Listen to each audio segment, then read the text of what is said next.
2019, Sudan and Russia signed an agreement which reportedly gives Russia Navy access to the Sudanese port shortly after war started in Sudan. What's up, everybody? I hope you're doing good. It's a beautiful day. Thank you very much for stopping by. You are very much appreciated. Don't mind my glasses. They make me look cool. My name is Zack. I don't know who you are. Hey, but surely if you watch this video to the end, we're going to love each other. I salute you from all over the place. I see you from St. Lucia. I saw somebody from St. Thank you very much. Jamaica, Wagwan, me boss. Tobela, South African. Dumelang, Botswana, Shikamo, Tanzania, Kenya, Uganda, Jebaleko, Makuru, Nimeza, Rwanda, Burundi.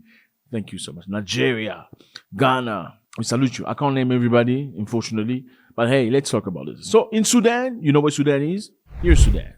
Sudan used to be one big country, the biggest country in Africa, until something happened. In fact, the northern part that was predominantly Arab-looking people, and the southern part, predominantly dark-looking people, decided to part ways and separate each other because, yeah, one felt superior to the other. Now, we are in Sudan right now. Sudan and Russia had signed an agreement in 2019 to allow the Russians to build a naval port.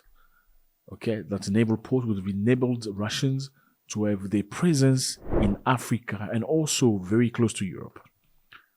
Guess we didn't like it. Very shortly after, war broke out in Sudan. They were sectioned in two parts, two sides. One side were the people that wanted to sign the agreement with the Russians. That side obviously is the side of the government. And the other side came from nowhere. Sponsored by who? You can imagine. I'm sure you know who might have sponsored him. Who doesn't want the Russians in Africa? We have a clue. So now Moscow, very lately, in the past couple of days, have been pushing, even though it's been 1 year, and Sudanese have been on each other's throats. Very, very sad. You know, we're not going to show you images and B-rolls of all the negative things. They're really not nice. I encourage you to check. We made a video earlier about Sudan. You can check out on many other platforms to find out what's really happening in Sudan right now. So basically, we have two major powers, the Russians and the other ones. Now, the country chooses to work with the Russians. I said, we're going to allow you to have a port, a seaport by our shore. You can be here, no problem. By the way, we've never heard anybody say they had issues with you in the past. We've never heard any country say that since you came into their country, you refused to leave. Like we know somebody refused to leave when they come into your countries. Yeah, they refuse to leave. They sometimes ask you to pay the money back that they used to build their houses and their bays, even though you say this is temporary. When you ask them to leave, they refuse. So the Sudanese say, we know you Russians have never had any issue with anybody. So we are ready to accept you here, provided that you give us in exchange weapons and stuff that we need, technology and so forth, so that our country can move forward. We're going to give you the space. Now, somebody didn't like it, and you know who that is. Now, because he didn't like it, he provided weapons, ammunition, funding, and intelligence to the other side of the people so these other military can come and fight the Sudanese army and take over. That's why the Sudanese people are finishing each other. Now, I'm not playing, fellas. What's happening in Sudan right now, it's very, very sad. If you look at the images, it reminds you some of the most atrocious things you might have seen in the past in some countries in Africa. What breaks my heart is to think that two brothers could finish each other for foreigners, for foreign nations, for un-Africans. It just troubles me. In the name of what? You have a country that has everything that you need. Why can't you sit together and work together and build each other and move forward? According to the Sudanese Lieutenant General Al-Atta, Moscow is proposing a lighter formula this time. This is no longer any question of naval base, but a naval support center in exchange for urgent delivery of weapons and ammunition. According to the number 2 of the Sudanese army, a military delegation must go to Moscow in the coming days, followed by a ministerial delegation to finalize the agreement. Now, there is another thing that would probably give you a clue on why Sudan is being attacked. Sudan recently expanded its ties with Iran with purchases of drones.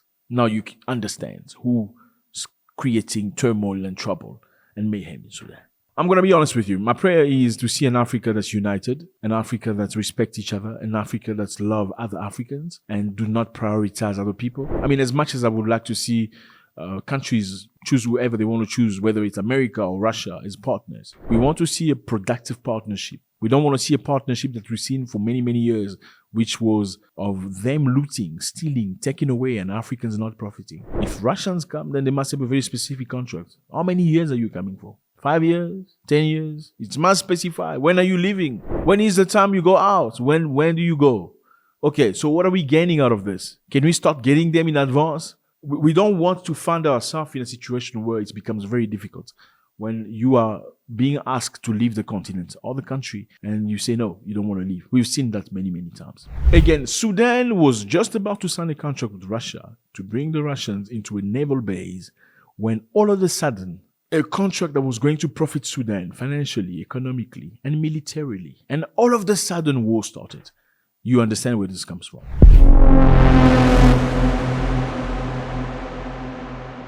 Now we find ourselves in Kenya.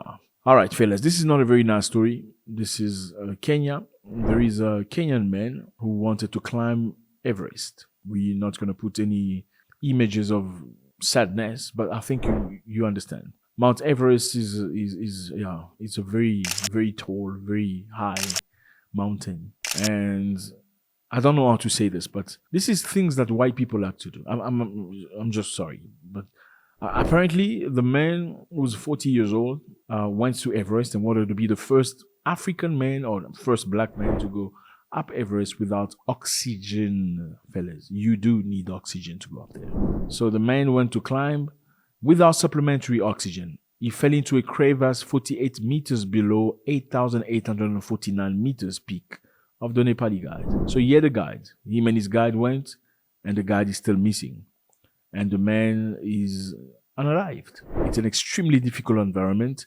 Even the most sporty people have difficulties achieving this. I mean, I'm sorry, but we all know people who like to go look at sharks or what they look like. We all know people that go into houses when they hear spooky sound. Instead of going this way, they go that way. They ask, who's there? We know that, right? We all know people that drive into cemeteries at night and just to experience what it feels like. I don't think Africans do that usually. Now my question is, I don't know, and I'm not blaming this brother for taking this decision to try something difficult that many people have never tried in the past. I wouldn't take myself over there with no oxygen, let alone to try climb up that 8,000 meters above sea level. I don't know. Now it's very sad for the family and people are not happy.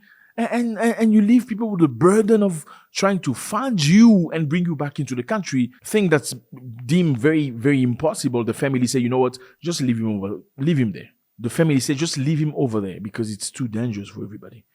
I don't know, man. At 40 years old, you probably have children, you know? You probably have a wife. I mean, most Africans at 40 have wives. I know a lot of Africans are copying Europe, divorcing and choosing to be promiscuous and not get married. And I understand that. But on average, at 40 years old, an African man is probably married. And if not married, he's got children at least. So just because you... And again, with all due respect, you know, all due respect to the brother that's trying to break a record. But hey, how much money do you get from that? I don't know.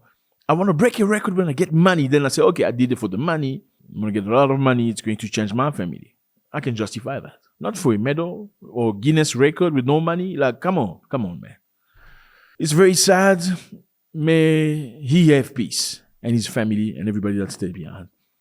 Do not go out there, man, trying to be them. You're not them. I'm sorry. People are different. Some people love dogs more than they love humans. I don't think you're one of them, okay? Some people cry animals more than they cry humans. I don't think you're one of them. Stay in your lane, fellas. Stay in your lane, with all due respect. Unless there's a lot of money involved for you to change your family, I don't see why you want to make people cry. You want to make your parents cry, your mom saddened by your situation. God bless.